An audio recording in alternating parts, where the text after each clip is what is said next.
নিষেধাজ্ঞা দেওয়া হয়েছে ডেফিনেটলি যে এই অশান্ত পরিস্থিতির কারণে। এই নিষেধাজ্ঞা চলে যাবে যখন পরিস্থিতিটা শান্ত হবে। আর আমি খুবই আশাবাদী, কারণ আমরা সারা বিশ্বে মানবিকতার জন্য কিন্তু আমরা বিখ্যাত। আপনারা জানেন যে জাতিসংঘে আমরা কিন্তু অনেকদিন ধরে 1 নম্বর শান্তি রক্ষীকারী দেশ। আর এটা অর্জনের পিছনে যে সমস্ত গুণাবলী আছে তার ভিতর অন্যতম হলো যে আমাদের এই মানুষের প্রতি দরদ এবং সহনশীলতা। আমরা কখনো মানবাধিকার লঙ্ঘন টঙ্ঘন এই ধরনের কোনো অ্যাক্টিভিটিস বাংলাদেশ সেনাবাহিনীর নাই, এটা আমরা গর্বের সাথে বলতে পারি। তা আমরা হার্ড লাইনে গেলেও এমনভাবে যাব আমাদের পরে কেউ চাপিয়ে নিলে আমরা কখনো কোথাও হার যাই। দেশের ক্ষতি করছে, দেশের জনগণের ক্ষতি করছে, সেটাকে রোধ করতে যায় যদি আমাদের একটু শক্ত অবস্থানে যেতে হয় অবশ্যই যাব, বাট সেটা আমাদের প্রাথমিক লক্ষ্য না।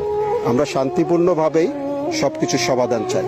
মরণ কামড় কেউ দিলে আমরাও তার প্রতিহত করব, এটাই ন্যাচারাল।